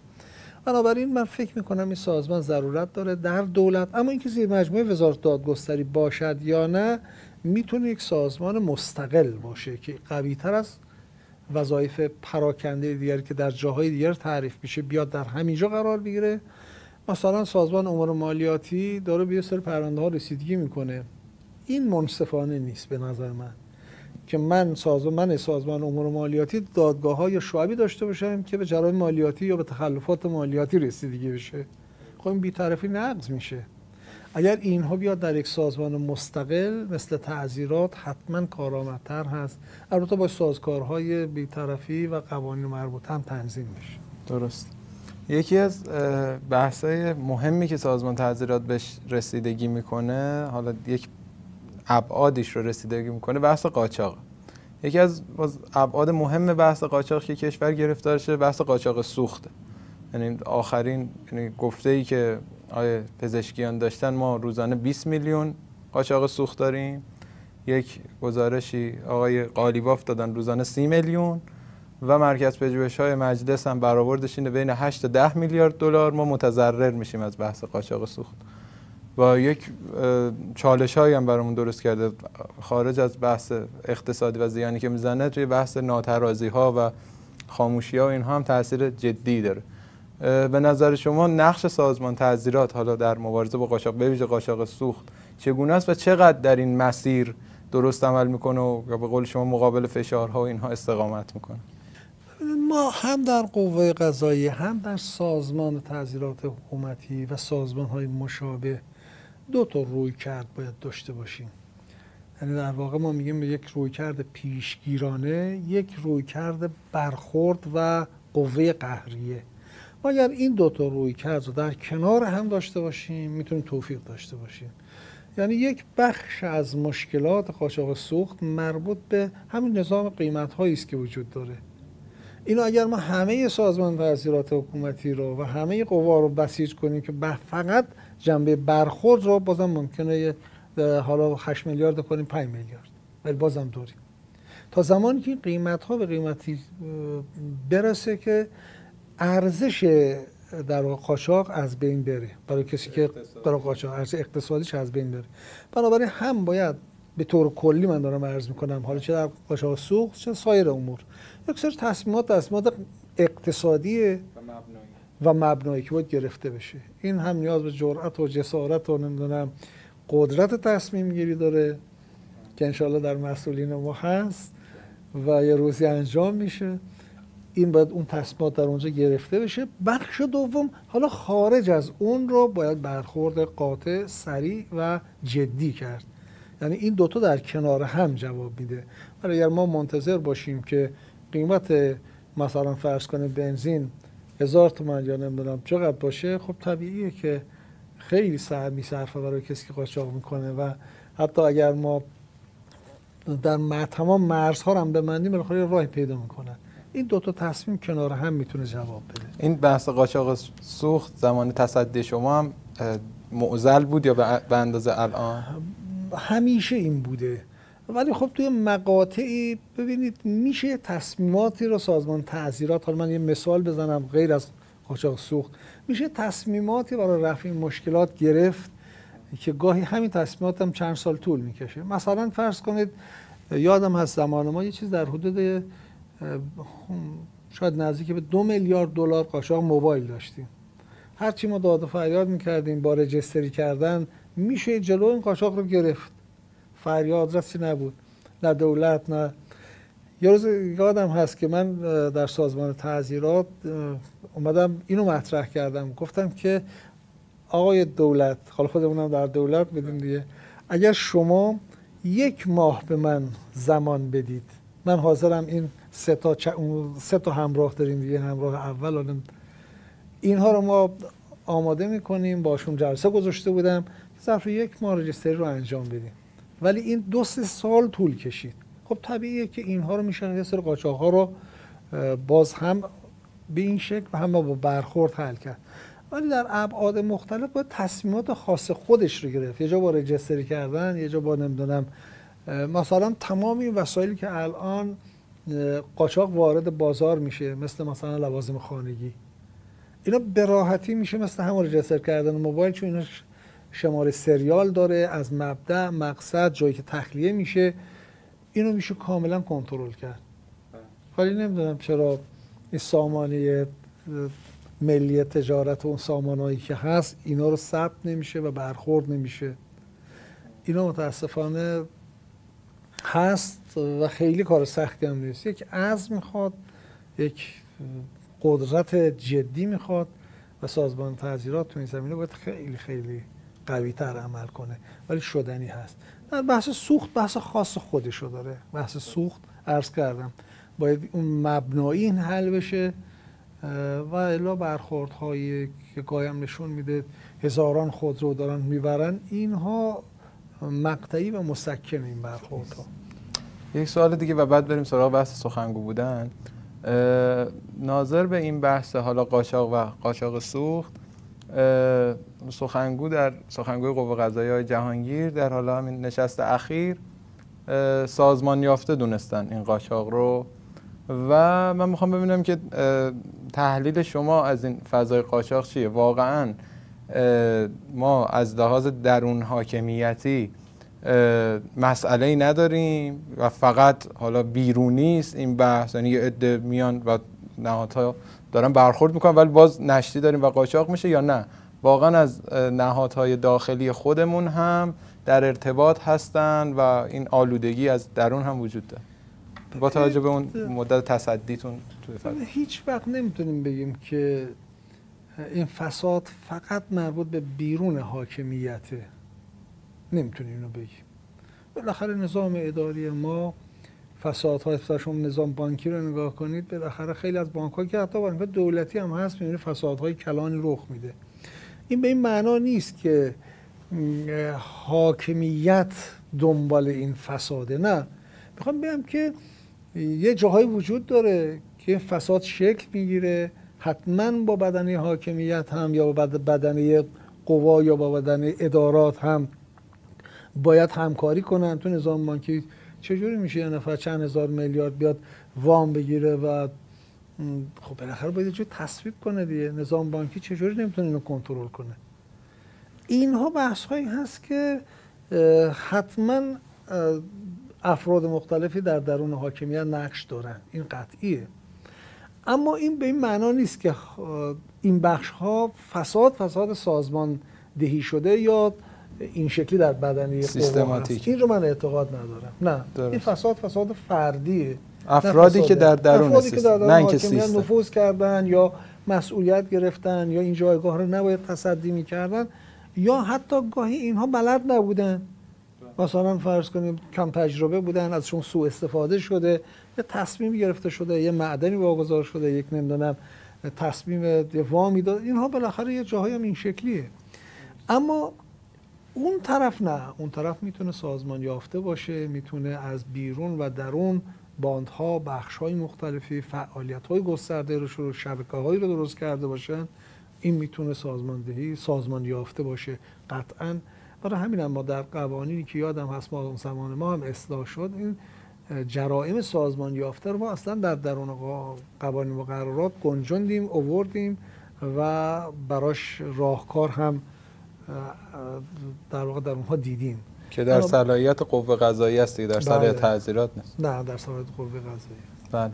بله. ناظر به اون زمان سخنگو بودن شما در قوه قضاییه سال 85 تا 88 تقریبا 3 سال، یک بخش مهمی از این زمان اختصاص پیدا میکنه به زمان سال 88 و ماجراهای سال 88 که شما سخنگوی قوه بودید.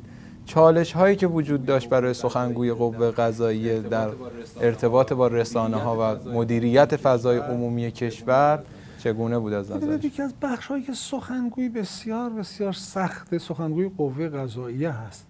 برای همین هم بحث های مختلفی هست که اصلا قوه قضاییه نیاز به سخنگو دارد یا ندارد. این اولین بحث که قوه قضاییه سخنگو میخواهد یا نمیخواهد. وقتی میگم خب خیلی از کشورها سخنگو قوه قضاییه نداره، پرونده رسیدگی میشه، بعدم نتیجه پرونده رو مردم مطلع میشن و در اختیار رسانه‌ها قرار میگیره، بنابراین ضرورتی نداره. اما به نظر من در راستای همون بحثی که در ابتدا عرض کردم که قوه قضاییه هم باید پاسخگوی عمل کردش باشه، اینجور نیست که یک تافته جدا بافته‌ای از حاکمیت باشه، نه، باید در مقابل اعمال و رفتاری که انجام میده حتما باید پاسخگو باشه. به خصوص قوه قضاییه ما که فقط دادگاه ها نیستن، در خیلی از کشورها قوه قضاییه یعنی دادگاه‌های دادگستری و دیوان عالی کشور. ما اومدیم بخش‌های مختلفی رو به قوه قضاییه در قانون اساسی اضافه شده که در خیلی از کشورها نیست. دادسراها، زندان، پزشکی قانونی، بازرسی کل کشور، سازمان ثبت، این در واقع یک بخش‌های اجرایی رو هم به نظام قضایی اضافه کردیم. طبعاً با قوه قضاییه را قوه قضاییه پاسخگو بدانیم. پس بنابراین این نکته اول. اما اونجایی که حیطه ورود به پرونده هاست خیلی کار سخته، چون اینجا دیگه افراد منافعشون. من معتقدم که قوه قضاییه در این بخش که عمدتاً پرونده باید با احتیاط بیشتری پرونده ها رو اطلاع رسانی کنه، به گونه‌ای که حقوق افراد هم از بین نره. چون اصل بر اینه که گاهی ما تو مقاطعی اومدیم در مرحله دادسرا اومدیم یه کسی رو محاکمه کردیم، نشون دادیم به اسم، بعدم تبرئه شده. این بالاخره آبروی این فرد رو که تو این مقطع رفته کی میخواد جبران کنه؟ چگونه میخواد جبران بشه؟ هیچ بخش هم نمیاد جبران کنه. بنابراین ما تو قطعیت رأی نباید اطلاع رسانی کنیم تا زمانی که رأی قطعی میشه. این چالش هایی که من همیشه باش مواجه بودم اینه بود که انتظار جامعه رسانه‌ای اینه که تو مقاطع اول اطلاع رسانی بشه. من هم معتقد نبودم. وقتی معتقد نبودیم خب چالش میشه که خب سخنگوی قوه قضاییه نمیخواد اطلاع رسانی کنه، اونور که حریم خصوصی است، اونور که آبروی افراد هست، اینها هم در قانون دیده شده و هم باید لحاظ بشه. ولی خب خیلی تحمل این بحث رو نداشتن و یه چالشی بود بین اصحاب رسانه و من. البته من یه تمهید و تدبیری هم کرده بودم که سعی میکردم که حالا تو اون مقطع اگر دوستان یادشون باشه، سعی میکردم که رسانه ها به اندازه‌ای که نیاز رسانه‌ایشون باشه حداقل بدون اسم و مشخصات گاهی مطالبی رو مطرح میکردم که با برداشت خودشون شاید مثلا میتوانستن بفهمن. ولی در چارچوب قانون یادم هست که تو اون مقطع یه تبصره‌ای رو به یکی از مواد آیین دادرسی به خاطر من اضافه کردن که اسامی رو باید منتشر کنید. اون سالها بحث این بود که اسامی تو جیب آقای رئیس جمهور است و ایشون میخواد مطرح کنید، هیچ وقت هم نکردن. ولی خب مجلس یادم هست تبصره‌ای رو به فکر میکنم ماده 185 قانون آیین دادرسی کیفری بود اضافه کردن. این ویژه من بود که باید سخنگوی مسائل رو مطرح کنه. نکته دیگری که در مورد سخنگوی قوه قضاییه هست، خب طبعا بحث‌های سیاسی مثل زمان ما فراوان بود. این جاسوس، اون نمیدونم جاسوس نیست، این وابستگی به این طیف داره، اون وابستگی به اون طیف سیاسی داره. این شهرام جزایری اتفاقا زمان ما مطرح بود و از این پرونده هایی که به صورت کیس مطرح میشه خیلی بزرگ میشه برای جامعه مهم و انتظار مردم، انتظار جامعه رسانه این هست که اینها شفاف اطلاع رسانی بشه. جمع کردن بین قوانین و مقررات با این بحث هم گاهی واقعا مشکلاتی داره، ولی خب ما سعی خودمون رو می‌کردیم. البته خب ما یک تمهیدی هم داشتیم که اقدامات خوب قوه قضاییه رو اول مطرح می‌کردیم، بعد سوال‌ها رو مطرح می‌کردن و تا اونجا که واقعا می‌توانستیم طبق قانون بهمون اجازه میداد سعی می‌کردم من همه چیز رو به مردم بگم. البته به دو تا عرض کنم بزرگ شما ویژگی داشت، یکی همون حرمت افراد یا جناح‌های سیاسی فرق هم برای من نمی‌کرد، یکی سعی می‌کردم این رو رعایت کنم و یکی هم پرونده رو تا زمانی که به مرحله اتمام نرسه زیر فشارهایی که می‌آوردن بر قوه قضاییه زیر این فشارها نرم که به خاطر فشار بخوام خدای ناکرده چیزی رو بگم که هم خلاف قانون باشه و هم عذاب وجدان برای خودم. سعی می‌کردم اینها رو رعایت کنم. رابطه صدا و سیما و دولت وقت چطور بود با قوه قضاییه؟ با قوه قضاییه و رابطه شما با اینها به عنوان سخنگوی؟ با صدا و سیما؟ بله. ببینید صدا و سیما چون ما ارگان رسمی قوه قضاییه بودیم، همیشه در واقع سخنگو رو، اخبار سخنگو، مطالب سخنگو رو به خوبی پخش می‌کردن. چون این همیشه چالش قوه قضاییه با صدا و سیما این بود که اخبار قضایی ته خط اخباره. ولی در مورد زمانی که من سخنگو بودم اینجوری نبود. یادم هست گاهی رئیس قوه قضاییه مرحوم حضرت آقای شاهرودی میگفت که صحبت من که پخش نمیشه، اقلا صحبت تو رو که پخش میشه اینها رو هم بگو. به مزاح واسگاهی اینها رو میگفتن. ولی خب رابطه ما تعاملی خوبی بود با صدا و سیما و من از اون زمان خاطرات خوبی دارم و با تو پخش خبر مشکلی نداشتیم هیچ وقت با صدا و سیما. درست. چند تا اسم از مسئولین قوه قضاییه و حالا مسئولینی که باشون در ارتباط بودید میگم، اگر که میخواید توصیف کنید در حد چند کلمه. آقای اژه‌ای. آقای اژه‌ای شاید شخصیتی هست که ایشون بسیار موشکافانه و دقیق به مسائل ورود میکنه و سعی میکنه که از این زاویه مشکلات نظام قضایی رو و مشکلات مردم رو حل کنه. درست. مرحوم هاشمی شاهرودی. در واقع آقای شاهرودی یک مغز متفکر راهبردی برای نظام قضایی و در عین حال بنیانگذار بسیاری از بحث‌های نوین در نظام قضایی ایران. درست. مرحوم شهید رئیسی. مرحوم شهید رئیسی کسی که تلاش ناپایانی در زمان مدیریتش داشت و صبر کم نظیر. درست. آقای پور محمدی. آقای پور محمدی شخصیتی که دوران مدیریتش تمام شده. درست. آقای روحانی متوجه به سازمان تعزیرات. آقای روحانی در رابطه تعزیرات، حالا دیگه اونجا ارتباط داشته و به صورت کلی هم حالا ارتباط داشتید بهش. من دوست داشتم صداقتش بیشتر از بخش اجراش باشه. درست. و آخرین اسمم آقای احمدی نژاد به واسطه اون زمان. آقای احمدی نژاد مدیری بود آقای احمدی نژاد که ای کاش اطلاعات را یا اطلاعاتی که بهش میدادن از یک مراجع موثق دریافت میکرد تا بتونه موثق مطرح کنه. بسیار عالی. آقای دکتر خیلی لطف کردید، ما وقت شما رو گرفتیم، استفاده کردیم از محضر شما.